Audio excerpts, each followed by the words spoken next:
Hello and welcome to the Highlight Reel. I'm your host, Jeffrey Koff, and I'm so glad you could join us today. We've got a great episode in store for you. For once, we have something else than just baseball and football. Today, I'm joined by my wonderful new co-host, Cole Kajagian. Why don't you introduce yourself, Cole? It's actually Kajagian, thank you.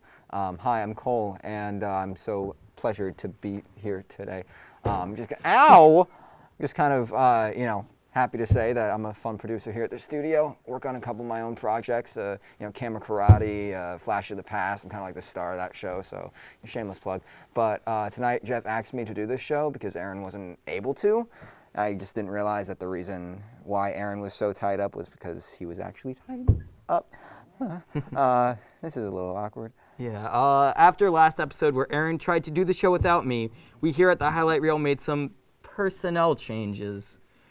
We also had to move studios because after mine and Aaron's fight, we were politely asked to leave and never come back. Despite all the changes, we still have a great show for you tonight, as we won't be hearing from Aaron. Oh no. Hey, bud.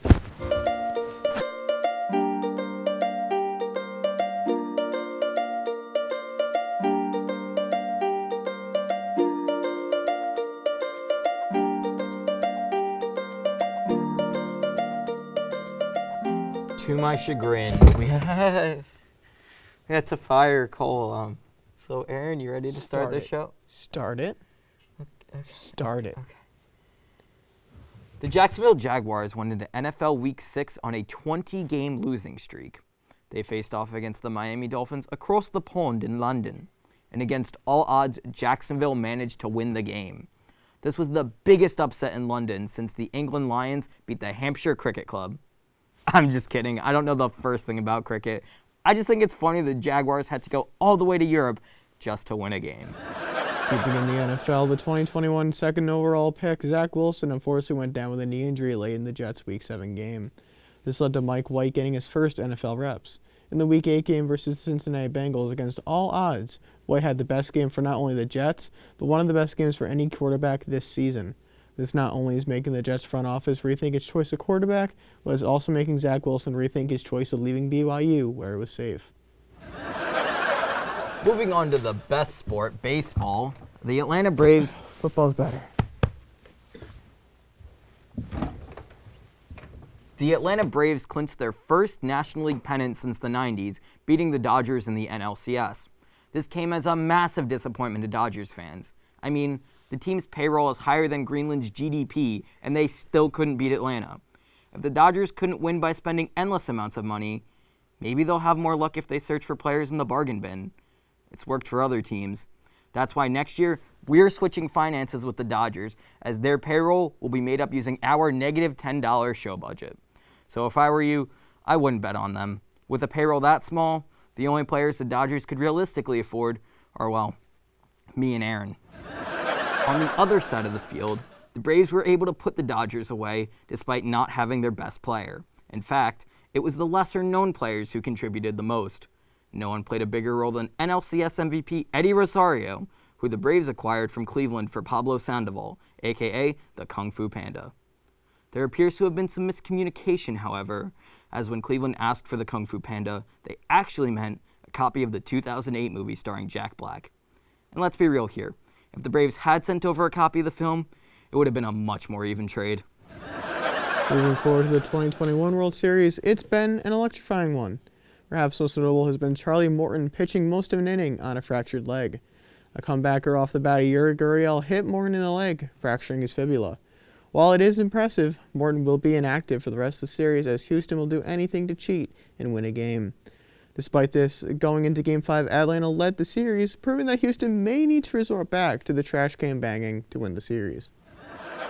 You know, Charlie Morton is now one of my favorite players. The dude dominated one of the Yankees' biggest rivals and did it with a broken leg. Dude's a legend. Game recognizes game. As great as that is, maybe if the Yankees weren't such a trash team, they wouldn't have lost to the Red Sox, bringing the Astros to the World Series in the first place. Dude, come on. The Nationals didn't even sniff the postseason. At least my team was good enough to make the playoffs, so take that. Here's the thing.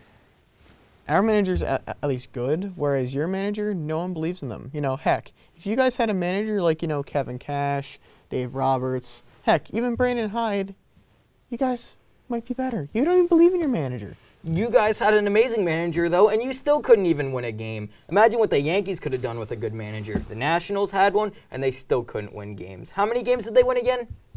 Yeah, that's what I thought. Got any smart responses for that? Got any smart responses for that? Let's move on, bro, okay? Jeez. Because the hockey season here in Plattsburgh has begun. I've actually had the pleasure of commentating our women's hockey team alongside PSTV's own Brennan Dowd, which has been exciting.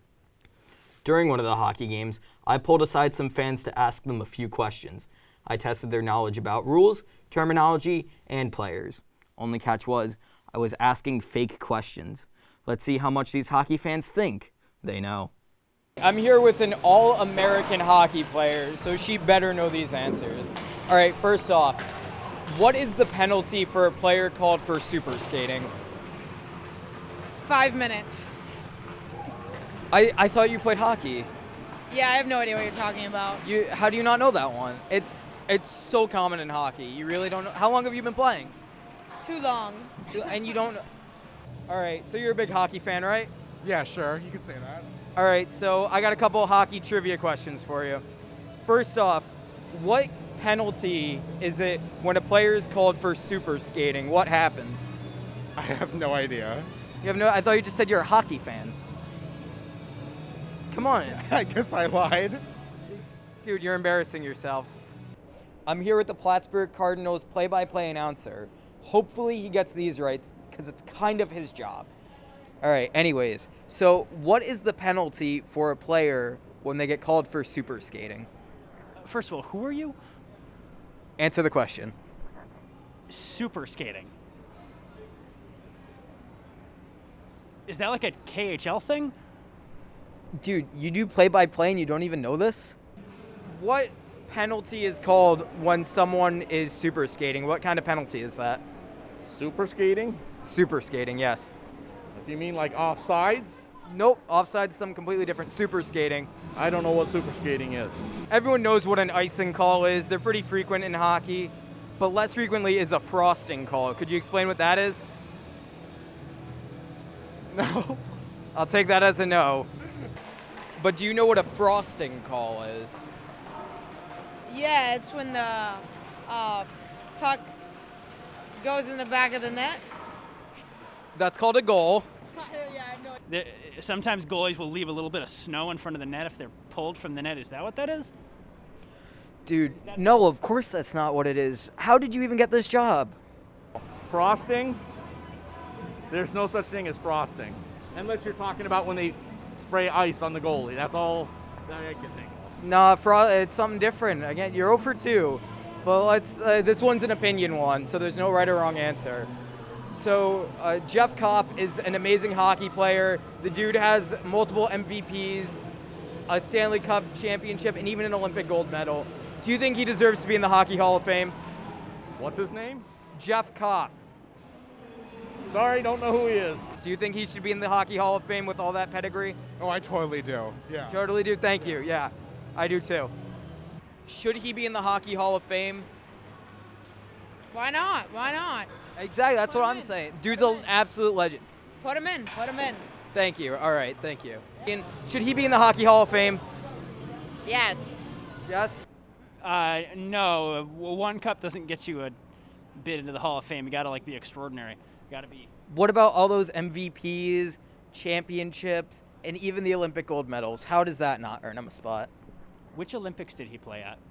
Listen, man, I'm interviewing you, not the other way around. I have a job to do. Can I get back? So I don't really know who that is, but TJ Oshie is really attractive, and his wife is too. So I like him. Fair enough. Do you think TJ Oshie's wife should be in the Hall of Fame, not him? Absolutely. Should he be in the Hockey Hall of Fame? Yes. Yes? All right. I agree. All right. Thank you.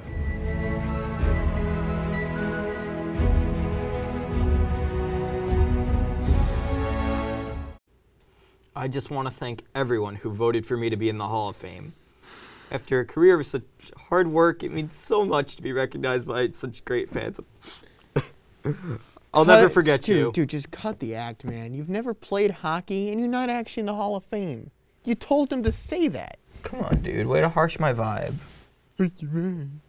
Maybe I can convince you of my hockey greatness during the break. We'll be right back.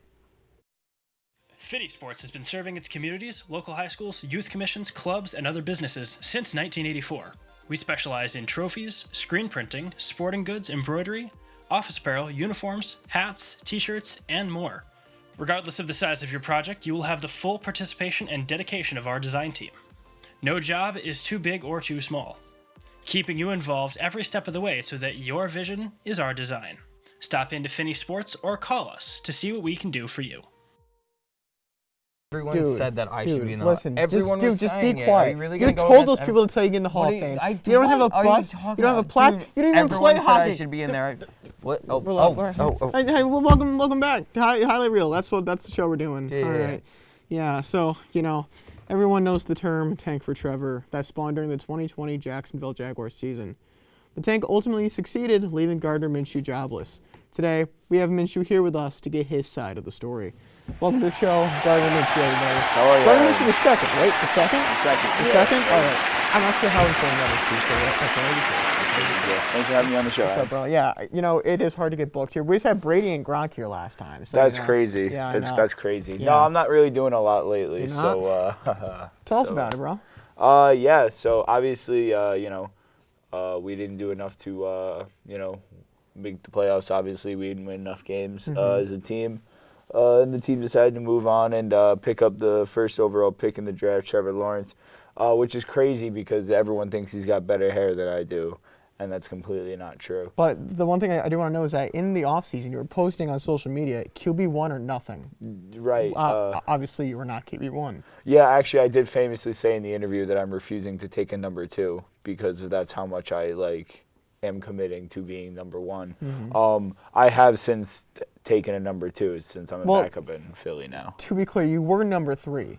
But now that Flacco is gone, now you're number 2. Do you think that you can take QB1 away from Jalen Hurts? Oh, 100%. I think my drive, I think my ability is right up there, if not better than Jalen Hurts. I firmly believe that. I think I can make the Philadelphia Eagles a Super Bowl contender once again. All right, but you mentioned Trevor Lawrence's hair earlier. Obviously, you're known for your hair as well. If we cut your hair, do your quarterback powers go away? No, my quarterback powers do not go away. My hair is the quarterback power. If you touch my hair, you'll get my quarterback power. Trevor Lawrence's hair does not do that. He actually wears a wig. So just to be clear, if we cut your hair, whoever's holding the hair will get your powers? Yeah, you'll have it for about 8 hours until the hair dies. I'm gonna need you to stick around for paperwork, okay? Cool? Yeah. Well, just to wrap this up, everyone knows the pictures that you took during the offseason in your country outfits. Do you model in the offseason? Is that where your money comes from? Yeah, so obviously quarterback in the NFL is, a tough job sometimes to get. So anytime I'm not playing on the field, which recently has been a lot, I've been taking up modeling and, trying to make some money here and there, trying to find some other things to do. Well, I wish you luck on that, bro, but that's all we got for you. Thank you so much. Thanks for coming in, bro. Thank you. You have a good one, all right? Thank you, you too. All right. When we come back, we have a lot more highlight reel, so stay tuned.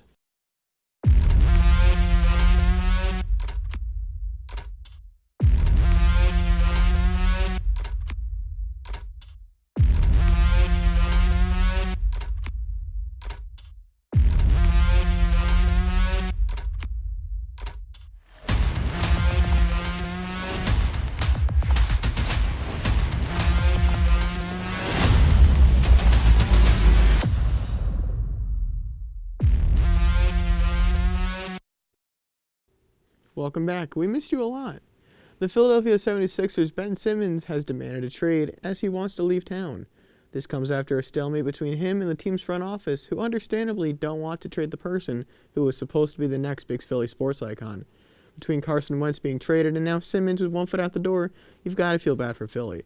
When your biggest sports icon is Rocky, the fictional boxer from the movie, you've got a problem. The newest NHL team, the Seattle Kraken, have begun their inaugural season.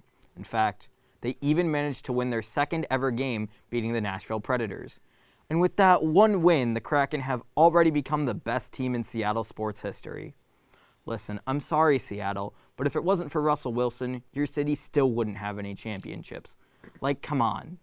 Even Vegas made it to the finals in their first year, and their entire team was just made up of people working off their bill at Gordon Ramsay's restaurants. Now the time we've all been waiting for. We love them, and so do you. On to you, Harry G. For those of you unfamiliar with hockey, it is pretty common for a defender to quite literally take one for the team and block a shot in any way possible.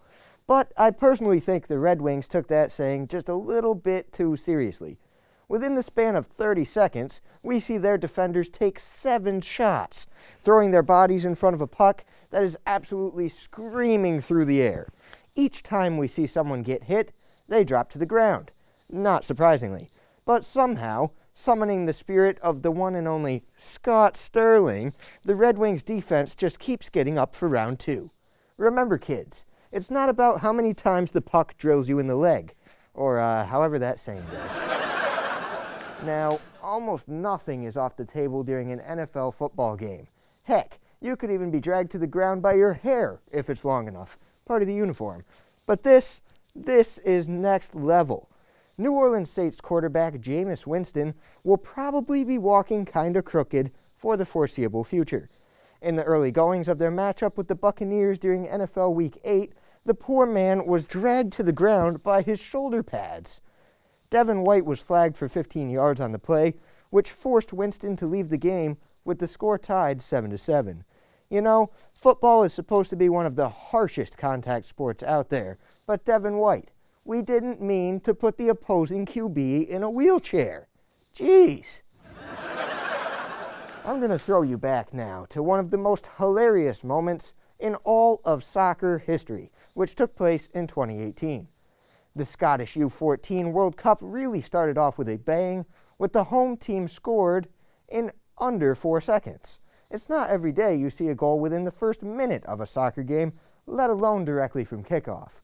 This man has actual thunder in his boot.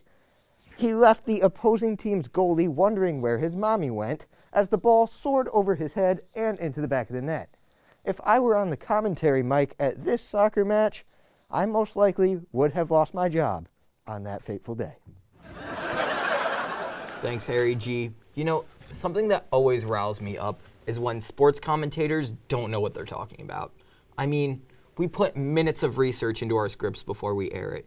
So when I see other sports shows care so little about their content, it really hurts my feelings. Dude, you do realize we're one of the lowest budget sports shows we have. Listen, man, it's tough for me to explain, so let me just show you. Here's one broadcast in particular that just really got on my nerves. Hello, and welcome to Athletics Midpoint only on GSPN. Today we've got a panel of a former player and a guy who just sits on his couch all day tweeting hot takes. Over the next hour, we'll be going over the week's top plays and breaking them down. I'm your host, Jack Sportsman, and we've got some great highlights. I'm joined by the Hall of Famer Tony the Sport Thompson and John Johnson. Let's get started. Well, Jack, I think for starters that the intro was strong, but you could use some help. Got to remember the fundamentals of good journalism. You got to be squared towards the camera, keep your eyes on the prompter, and visualize yourself doing the intro. If you do that every time, you'll succeed. Tony, the analysis hasn't started yet. Our actual first clip comes from the NFL as the New York Jets faced off against the Patriots. Let's take a look. Ooh, you see, this is a good play. It starts off well, but the quarterback forgets the golden rule of football. Don't run into your teammates' butts and drop the ball. Got to remember the fundamentals. I mean, they teach you day one not to run in your teammates' butts. Rookie mistake right here. Well, as a former player, you'd know a thing or two about that. You just hate to see a mistake like that made. What are your thoughts, John? I know this is a bit of a hot take, but I think this is a great play. By running into your teammate's butt, you avoid being tackled and avoid being hurt. Beyond the health factors, you play mind games with your opponent by running this play. He confused the Patriots by doing that play, so next time the Jets had the ball, they didn't know what to expect. Some great analysis, gentlemen, but we've got to move on to our next play, this time in the MLB. All right, you see the ball hit up the middle, but as the runner tries to advance to second, he slides right into the second baseman's rear end. You know, I'm sure he was the butt of plenty of jokes in the locker room after this one.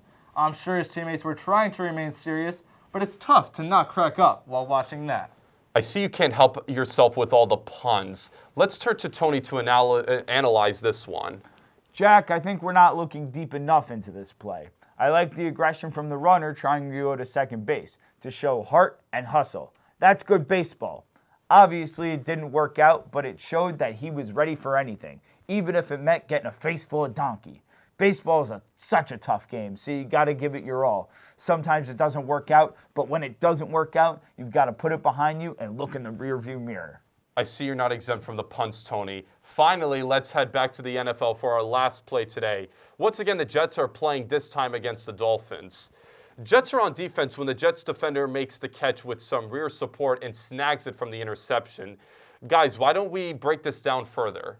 Well, what we're seeing here is great athleticism from the Jets defender, and also why it pays to do your squats. Any interception is impressive, but this one is something special. Being ready to make a play and having control of your body like that, it's just good football. Tony, I've got to disagree with you. I don't like this play because I think he's just showing off. It's tough enough as a quarterback when you throw an interception to a guy who catches it with his hands, but this guy caught it with his butt? He's just trying to show the quarterback up. This is wildly disrespectful and shouldn't be allowed in the game. I don't think he did that on purpose. I mean, first off, the Jets were losing that game by over 20 points at that time, so I don't think he was trying to show anyone up. Plus, he just seemed as surprised as us when he caught the ball. I doubt he could do that on purpose if he tried. Well, if you don't think he did it on purpose, then you're just as blind as the NFL refs. I'd love for you to elaborate on that more, but sadly, that's all the time we have today. Tune in tomorrow as we analyze more plays. Until next time. See what I mean? They clearly don't know what they were talking about. Not to mention, they stole our old studio. Jeff, you're just jealous because they actually managed to put on a good show, something you can't seem to do. Dude, come on. Whose side are you on? Well, I'm on my own side because A, you're stupid, and B, I'm not going to talk bad about him. I want a job there. You want a job there? Dude, you work here with me on this show. What are you talking about? Well, I know that I could do better. For all we know, I could be GSPN's lead anchor.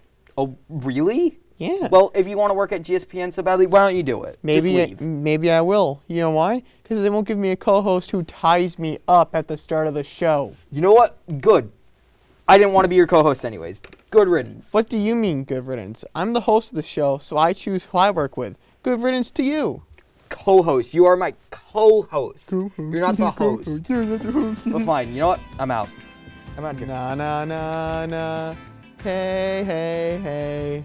Goodbye. Really? Oh, that really?